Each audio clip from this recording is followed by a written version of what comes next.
जय हिंद मेरे प्यारे दोस्तों। तो आइए RDGS स्टडी सेंटर में आपका दिल खोलकर स्वागत है। हम आपकी टाइम को बिना वेस्ट किए हुए आपकी फुल पत्ती वाली क्लास कुमार गौरव सर का डेली करंट अफेयर्स का फटाफट रिवीजन एक नए अंदाज में करवाने जा रहा हूं। अगर ये वीडियो अच्छा लगे तो मेरे चैनल को लाइक सब्सक्राइब ज़रूर करें, साथ ही साथ बेल आइकन को दबाना न भूलें ताकि डेली करंट अफेयर्स का फटाफट रिवीजन आपके पास पहुंचता रहे। तो आइए अब हम आपको लेकर चलते हैं आपकी फुल पत्ती वाली क्लास 12 सितंबर 2023। Question number 1, US tennis open 2023 में पुरुष एकल वर्ग का खिताब किसने जीता? तो यूएस टेनिस ओपन में पुरुष एकल वर्ग का खिताब नोवाक जोकोविच ने जीता है, जो सर्बिया के रहने वाले हैं। अब हम बात करते हैं ग्रैंड स्लैम के बारे में। तो टोटल ग्रैंड स्लैम 4 प्रकार की होती है। AFWA अफवाह, इसको याद करने का ट्रिक है AFWA। इसका मतलब होता है, ए से मतलब है ऑस्ट्रेलियन ओपन, एफ से हो गया फ्रेंच ओपन और डब्ल्यू से हो गया विंबलडन और ए से हो गया यूएस ओपन। तो आइए बारी बारी से सबके बारे में चर्चा करेंगे। अब बात करते हैं ए से ऑस्ट्रेलियन ओपन। तो ऑस्ट्रेलियन ओपन में पुरुष एकल वर्ग का खिताब नोवाक जोकोविच ने जीता है, जो सर्बिया के रहने वाले हैं। पुरुष एकल वर्ग का खिताब किसने जीता? तो नोवाक जोकोविच, जो सर्बिया के रहने वाले हैं। अब हम बात करते हैं फीमेल में एकल वर्ग का खिताब किसने जीता? तो आर्यन सबलंका ने जीती है, जो बेलारूस की रहने वाली है। अब हम बात करते हैं फ्रेंच ओपन में पुरुष एकल वर्ग का खिताब जीता किसने? तो नोवाक जोकोविच। फ्रेंच ओपन में पुरुष एकल वर्ग का खिताब नोवाक जोकोविच ने जीता है।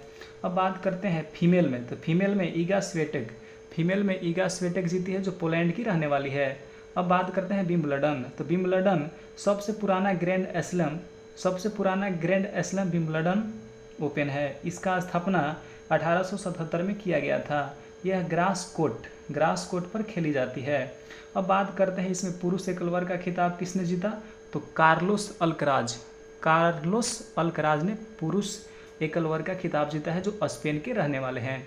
अब इसमें हम बात करते हैं फीमेल में। तो फीमेल में मॉर्केस आंदो सोआ ने जीता है, जो चेक गणराज्य की रहने वाली है।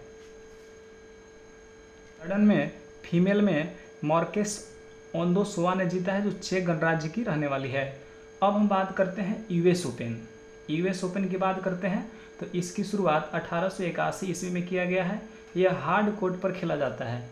यूएस ओपन हार्ड कोर्ट पर खेला जाता है। अगर हम बात करते हैं पुरुष एकल वर्ग का खिताब, तो मेल में पुरुष एकल वर्ग का खिताब नोवाक जोकोविच ने जीता है, जो सर्बिया के रहने वाले हैं। तो किसको हराकर जीता है? तो डेनियल मेदवेदेव को हराकर जीता है, जो रूस के रहने वाले हैं। अब हम बात करते हैं नोवाक जोकोविच। तो नोवाक जोकोविच अभी तक 24 ग्रैंड स्लैम जीत चुके हैं, जो मार्गरेट कोर्ट के बराबर ये जीत चुके हैं। हो सकता है आने वाले साल में मार्गरेट कोर्ट के रिकॉर्ड को तोड़ने वाले भी नोवाक जोकोविच बनेंगे। अब हम बात करते हैं फीमेल में बात करते हैं। तो कोको गराफ जो 19 वर्ष की है, पहला ग्रैंड स्लैम जीती है। कोको गराफ 19 वर्ष की है और पहला ग्रैंड स्लैम जीती है। तो किसको हराकर जीती? तो आर्या सबलंका को हराकर जीती है। कौन जीती है? तो कोको गराफ। अब हम बात करते हैं क्वेश्चन नंबर 2 कह रहा है कि हाल ही में 6.8 के भूकंप से प्रभावित माराकेश शहर कहाँ स्थित है? तो हाल ही में 6.8 रेक्टर का भूकंप कहाँ आया? तो मोरक्को देश में आया है। कहाँ भूकंप आया? तो मोरक्को में आया। अब बात करते हैं मोरक्को की राजधानी कहाँ है? तो मोरक्को की राजधानी रबात है। मोरक्को की राजधानी कहाँ है? तो रबात है। अब बात करते हैं मोरक्को की सांस्कृतिक राजधानी कहाँ है? तो माराकेश। मोरक्को की सांस्कृतिक राजधानी कहाँ है? तो माराकेश है। मोरक्को की सबसे ऊंची चोटी कौन सी है? तो माउंट टोबोकुल। मोरक्को की सबसे ऊंची चोटी कौन सी है? तो माउंट टोबोकुल है। अब बात करते हैं एटलस पर्वत जो नवीन बलित पर्वत का उदाहरण है, ये कहाँ स्थित है? तो मोरक्को में स्थित है। अब हम बात करते हैं स्पेन मोरक्को को अलग करने वाली जल संधि कौन सी है? स्पेन मोरक्को को अलग करने वाली जल संधि कौन सी है? तो जिब्राल्टर जल संधि है। अटलांटिक और भूमध्य सागर अटलांटिक महासागर और भूमध्य महासागर को जोड़ने वाली जल संधि कौन सी है? तो जिब्राल्टर जल संधि है। भूमध्य सागर की कुंजी भी जिब्राल्टर जल संधि को कहा जाता है। भूमध्य सागर की कुंजी जिब्राल्टर जल संधि को कहते हैं। अब बात करते हैं तुर्की और सीरिया। तो तुर्की और सीरिया में भूकंप आया था। तो भूकंप आया था तो भारत ने सहायता के लिए ऑपरेशन दोस्त एक संस्था चलाया था। भारत सहायता करने के लिए ऑपरेशन दोस्त एक संस्था चलाया। अब बात करते हैं तुर्की की राजधानी कहाँ है? तो अंकारा। तुर्की की राजधानी कहाँ है? तो अंकारा है। सीरिया की राजधानी कहाँ है? तो दमिश्क। सीरिया की राजधानी कहाँ है? तो दमिश्क है। अब बात करते हैं एशिया माइनर पठार। एशिया माइनर पठार कहाँ है? तो तुर्की में है। वान झील कहाँ है? तो तुर्की में। वान झील कहाँ है? तो तुर्की में है। अब आइए, अब आते हैं क्वेश्चन नंबर 3। विश्व मसाला कांग्रेस का 14वां संस्करण कहाँ आयोजित होगा? तो विश्व मसाला कांग्रेस का 14वां संस्करण मुंबई में जो 15 से 17 सितंबर के बीच आयोजित होगा, जो 14वें नंबर का होगा। इसका थीम क्या है? इसका थीम है विजन 2030 स्पीसीज। Vision 2030 species. अब हम बात करते हैं कि मसाला का कटोरा किस देश को कहा जाता है? तो मसाला का कटोरा भारत को कहा जाता है। इसके बारे में तो कांग्रेस का स्थापना 1885 ईस्वी को किया गया था। स्थापना के समय संस्थापक कौन था? तो ए ओ ह्यूम। जब स्थापना हो रही थी उस टाइम संस्थापक ए ओ ह्यूम था। और उस टाइम अध्यक्ष कौन थे? सबसे पहले अध्यक्ष कौन थे? तो डब्ल्यू.सी. बनर्जी थे। अब बात करते हैं कि पहली भारतीय महिला अध्यक्ष, कांग्रेस की पहली भारतीय महिला अध्यक्ष कौन थी? तो सरोजिनी नायडू थी। कौन थी? तो सरोजिनी नायडू थी। अब बात करेंगे कांग्रेस की पहली महिला अध्यक्ष कौन थी? तो एनी बेसेंट। कांग्रेस की पहली महिला अध्यक्ष एनी बेसेंट थी। वर्तमान में कांग्रेस के अध्यक्ष कौन है? वर्तमान में कांग्रेस के अध्यक्ष कौन है? तो मल्लिकार्जुन खड़गे हैं। मल्लिकार्जुन खड़गे हैं। अब बात करते हैं स्पीसीज के बारे में। SPICES स्पीसीज के बारे में बात करते हैं। तो एस का मतलब हो गया स्थिरता, सस्टेनेबिलिटी। इसका मतलब हो गया उत्पादकता। पी का मतलब हो गया उत्पादकता। आई का मतलब हो गया इनोवेशन यानी कि नवाचार। सी का मतलब हो गया कोलाबोरेशन यानी कि सहयोग। और ई का मतलब है एक्सीलेंस यानी कि उत्कृष्टता। और एस का मतलब हो गया सेफ्टी। सेफ्टी का मतलब सुरक्षा। अब हम बात करते हैं विश्व कॉफ़ी सम्मेलन जो हाल ही में बेंगलुरु में हुआ, ये 5वें नंबर का हुआ है। विश्व कॉफ़ी सम्मेलन हाल ही में बेंगलुरु में हुआ, 5वें नंबर का हुआ है। अब बात करते हैं कॉफ़ी बागान। कॉफ़ी के बागानों को क्या कहा जाता है? तो फेजेंडा कहा जाता है और ये ब्राज़ील में पाए जाते हैं। अब बात करते हैं कि जंजीबार को किस नाम से पुकारा जाता है? तो जंजीबार को लौंग द्वीप के नाम से पुकारा जाता है। जंजीबार किस देश में? तो तंजानिया में है। अब बात करते हैं तंजानिया की राजधानी कहाँ है? तो डोडोमा। तंजानिया की राजधानी कहाँ है? तो डोडोमा में है। अब बात करते हैं ब्लू वाटर पॉलिसी लागू करने वाला पुर्तगाली गवर्नर कौन था? तो ब्लू वाटर पॉलिसी लागू करने वाला पुर्तगाली गवर्नर फ्रांसिस डी अल्मोड़ा था। कौन था? तो फ्रांसिस डी अल्मोड़ा था। अब बात करते हैं महिला प्रीमियर लीग। महिला प्रीमियर लीग WPL, इसकी विजेता टीम कौन सा है? तो मुंबई है। और इसके कप्तान कौन थे? तो हरमनप्रीत कौर। मुंबई है और कप्तान थे हरमनप्रीत कौर। अब बात करते हैं कि WPL का सबसे महंगी खिलाड़ी कौन सी है? तो स्मृति मंधाना। सबसे महंगी खिलाड़ी है स्मृति मंधाना। अब आइए क्वेश्चन नंबर 4। क्वेश्चन नंबर 4 में लेकर चलते हैं। तो सीमा सड़क संगठन दुनिया का सबसे ऊंचा लड़ाकू हवाई अड्डा कहाँ स्थापित करेगा? तो सीमा सड़क संगठन दुनिया का सबसे ऊंचा लड़ाकू हवाई अड्डा लद्दाख में स्थापित करेगा। लद्दाख में एक जगह है नेवमा में स्थापित करेगा, जो समुद्र तल से 13,710 मीटर की ऊंचाई पर स्थित है। अब हम बात करेंगे कि इसका आधारशिला कौन रखे? तो इसका आधारशिला रक्षा मंत्री ने रखा है। अब बात करते हैं सीमा सड़क संगठन का स्थापना कितना ईस्वी को हुआ था? तो सीमा सड़क संगठन का स्थापना 7 मई 1960 को किया गया था। 7 मई 1960। अब बात करते हैं कि सीमा सड़क संगठन किस मंत्रालय के अधीन आता है? तो सीमा सड़क संगठन रक्षा मंत्रालय के अधीन आता है। अभी वर्तमान में इसके हेड कौन है? सीमा सड़क संगठन का हेड कौन है? तो राजीव चौधरी है। इसका हेड अभी राजीव चौधरी है। अब बात करते हैं ऑपरेशन मेघदूत की शुरुआत कितना ईस्वी को किया गया था? ऑपरेशन मेघदूत का शुरुआत लद्दाख में 13 अप्रैल 1984 को किया गया था। कहाँ किया गया था? तो लद्दाख में 13 अप्रैल 1984 को किया गया था। अब बात करते हैं विश्व का सबसे ऊंचा युद्ध क्षेत्र कौन सा है? विश्व का सबसे ऊंचा युद्ध क्षेत्र सियाचिन है। विश्व का सबसे ऊंचा युद्ध क्षेत्र सियाचिन है। अब बात करते हैं लोसर और हेमिस फेस्टिवल। लोसर और हेमिस फेस्टिवल कहाँ मनाया जाता है? तो लद्दाख में मनाया जाता है। भारत का सबसे बड़ा राष्ट्रीय उद्यान कौन सा है? तो हेमिस उद्यान है जो लद्दाख में स्थित है। अब बात करेंगे कि लोसांग फेस्टिवल कहाँ मनाया जाता है। लोसर मनाते हैं लद्दाख में और लोसांग मनाते हैं सिक्किम में। अब आइए क्वेश्चन नंबर 5, हाल ही में किस अमेरिकी शहर ने 3 सितंबर को सनातन धर्म दिवस घोषित किया है? तो हाल ही में किस अमेरिकी शहर? तो अमेरिकी शहर लुइसविले ने 3 सितंबर को सनातन धर्म घोषित किया है। अब बात करते हैं कि हिंदू फोबिया के विरोध में बिल पारित करने वाला अमेरिका का पहला शहर कौन बना? तो हिंदू फोबिया के विरोध में बिल पारित करने वाला अमेरिका का पहला शहर जॉर्जिया बना है। अब बात करते हैं मौना लोआ ज्वालामुखी। तो मौना लोआ ज्वालामुखी कहाँ है? तो ये हवाई द्वीप में है।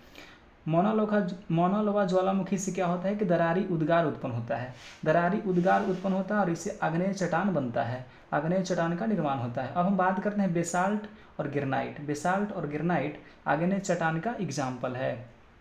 अब हम बात करते हैं कि रॉकीज पर्वत से उतरने वाली हवा कौन सी होती है? तो चिनूक होती है। रॉकीज पर्वत से उतरने वाली हवाएं कौन होती हैं? तो चिनूक होती है।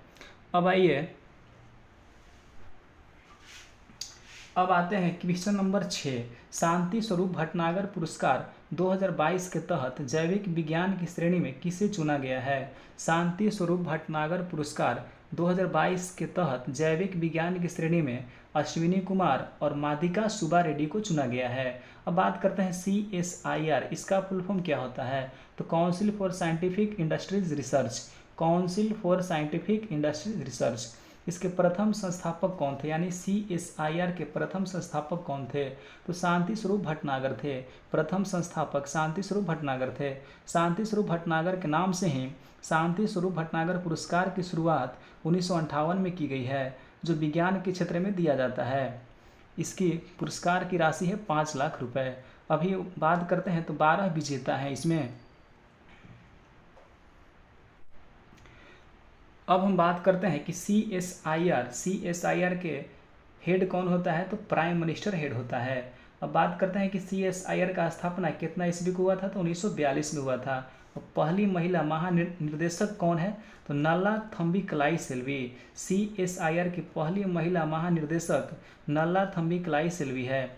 अब बात करते हैं कि रैमन मैग्सेस अवार्ड से किनको सम्मानित किया गया? तो डॉक्टर रवि किनन को मैग्सेस अवार्ड से सम्मानित किया गया है। अब आते हैं क्वेश्चन नंबर 7 में आते हैं। तो हाल ही में US news and world report की वार्षिक सर्वश्रेष्ठ देशों की रैंकिंग 2023 में शीर्ष स्थान किसे मिला है?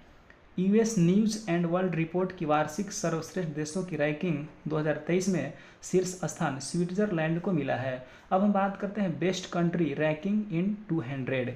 बेस्ट कंट्री रैंकिंग इन 200। तो 1 नंबर पे स्विट्जरलैंड को मिला है, दूसरा पे कनाडा है और तीसरा पे स्वीडन है।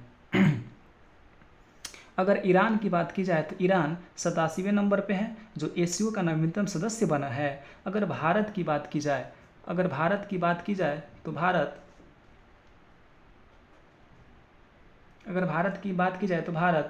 भारत का स्थान 30 नंबर पे है।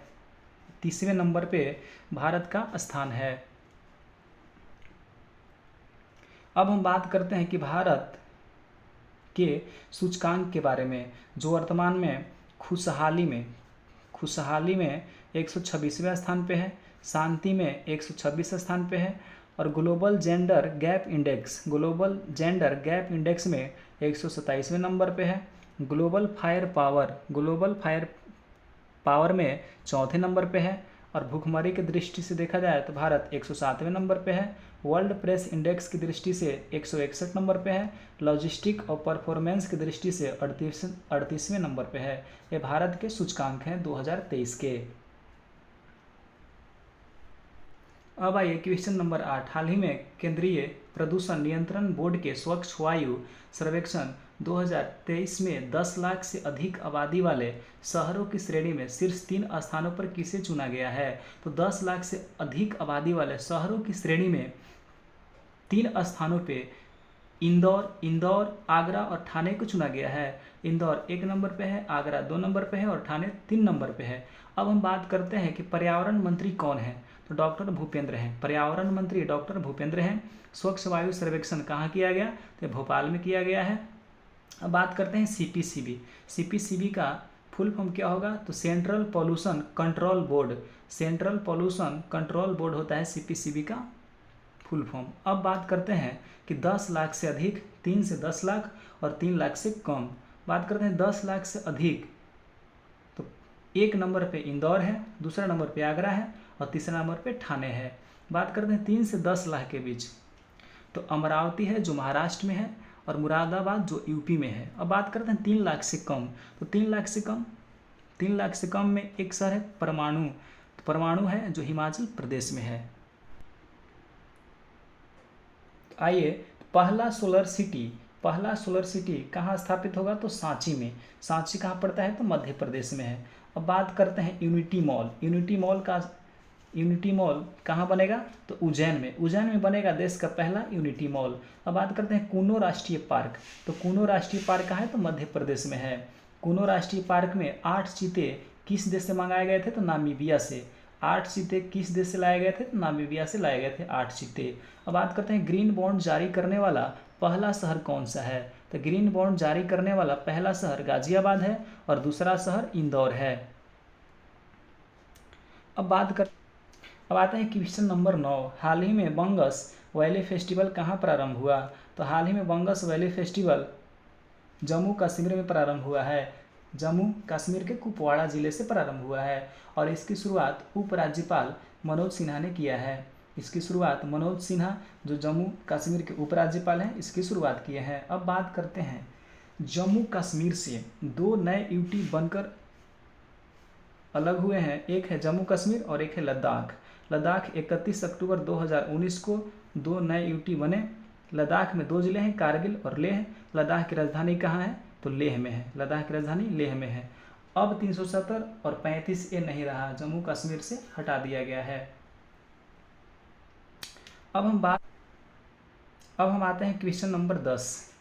भूटान में आयोजित सैफ अंडर-16 चैंपियनशिप का उपविजेता कौन बना, तो बांग्लादेश बना है। अब बात करते हैं सैफ अंडर-16 चैंपियनशिप के बारे में। तो सैफ का फुल फॉर्म होता है south Africa football federation. South Africa football federation. इसका स्थापना कितना ईस्वी को किया गया, तो 1997 ईस्वी को किया गया। इसका ध्येय वाक्य क्या है, तो शक्ति में एकता। अब बात करते हैं कि जो भूटान में अभी फिलहाल में हुआ वो 8वें नंबर का हुआ, 8वें क्रम का हुआ है। इसका विजेता बना है भारत और उपविजेता बना है बांग्लादेश। अब हम बात करते हैं डुरांड कप। तो डुरांड कप का स्थापना 1888 में हुआ। इसका विजेता बना है मोहन बगान और उपविजेता बना है ईस्ट बंगाल। अब बात करते हैं फीफा महिला वर्ल्ड कप। फीफा महिला वर्ल्ड कप ये कहाँ हुआ, तो ऑस्ट्रेलिया और न्यूजीलैंड में हुआ है। इसका विजेता बना है स्पेन और उपविजेता बना है इंग्लैंड। विजेता बना स्पेन और उपविजेता बना है इंग्लैंड। अब हम बात करते हैं संतोष ट्रॉफी। संतोष ट्रॉफी ये किस खेल से संबंधित है, तो फुटबॉल से संबंधित है। विजेता बना है कर्नाटक और उपविजेता बना है Meghalaya. Inter continental cup football से संबंधित है। विजेता बना है इंडिया और उपविजेता बना है इंग्लैंड। आज के लिए बस इतना ही, फिर मिलते हैं कल नेक्स्ट वीडियो में।